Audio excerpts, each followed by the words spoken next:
इसी प्रकार करो, इसी का नाम आज्ञा है।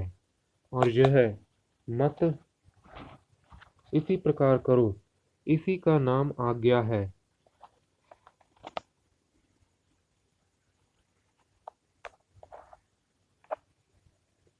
इसी प्रकार करो, इसी का नाम आज्ञा है।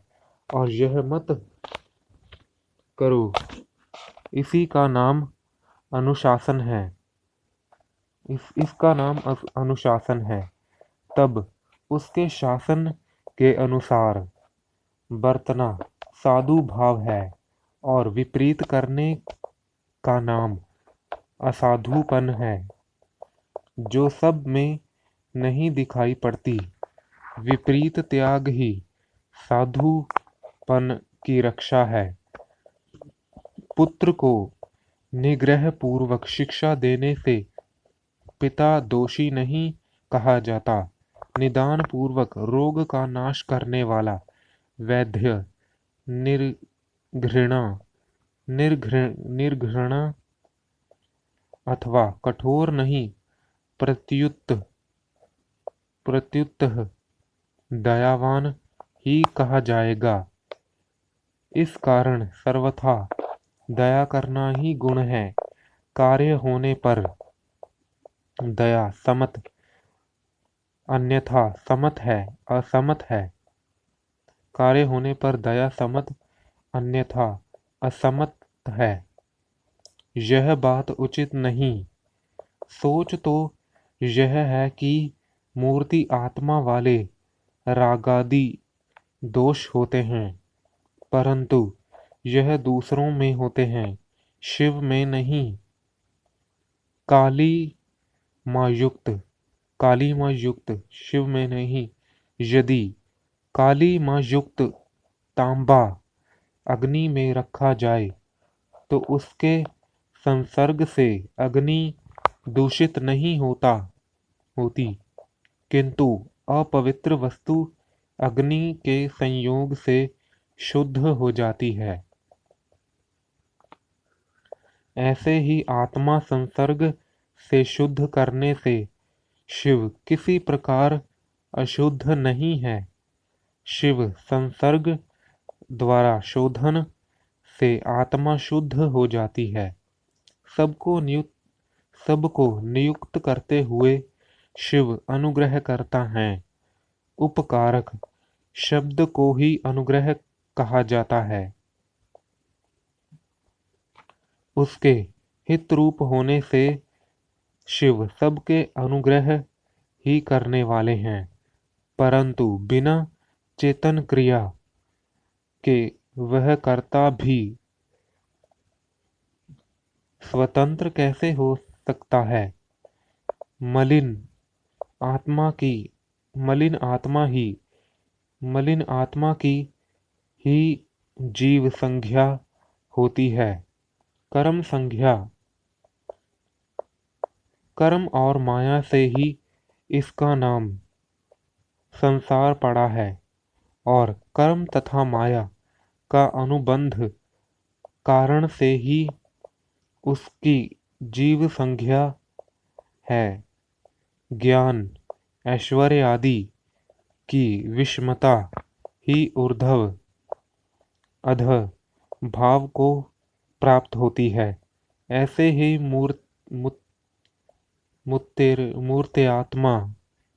ही मूर्त्यात्मा मंगल रूप शिव ऊपर नीचे और मध्य में स्थित होते हैं।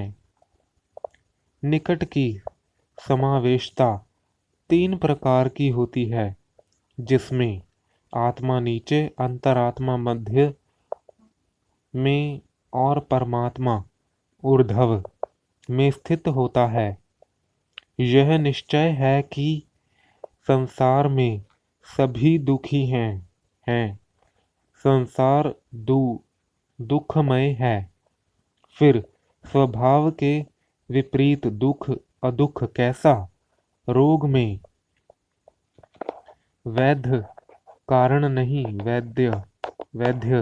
नहीं।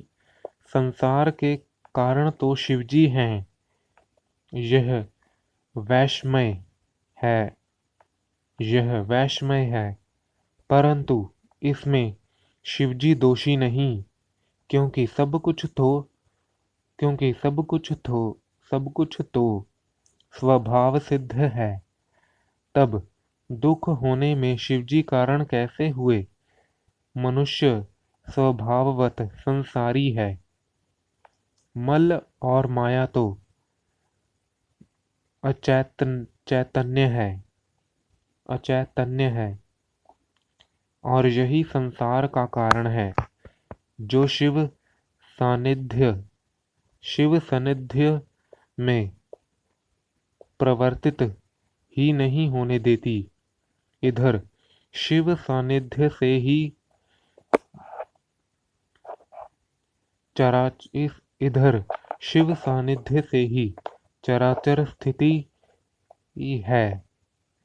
शिवजी की आज्ञा के बिना कोई बंधन से मुक्त नहीं हो सकता।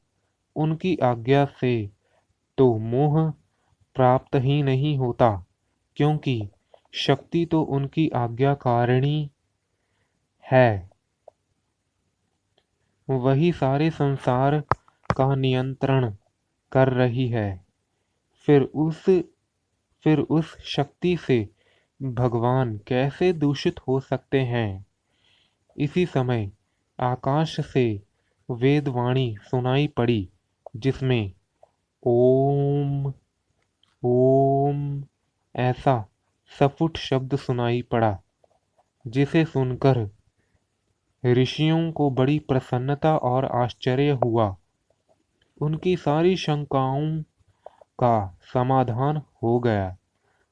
पवन देव ने मुनियों की शंकाएं दूर करते हुए कहा, हे मुनियों, ज्ञान दो हैं, परोक्ष और अपरोक्ष। अस्थिर को परोक्ष और सुस्थिर को अपरोक्ष कहते हैं। हेतु और उपदेश परोक्ष है। अपरोक्ष के लिए अनुष्ठान करो तो वह प्रकट हो जाता है, जिसके बिना मोक्ष नहीं होता।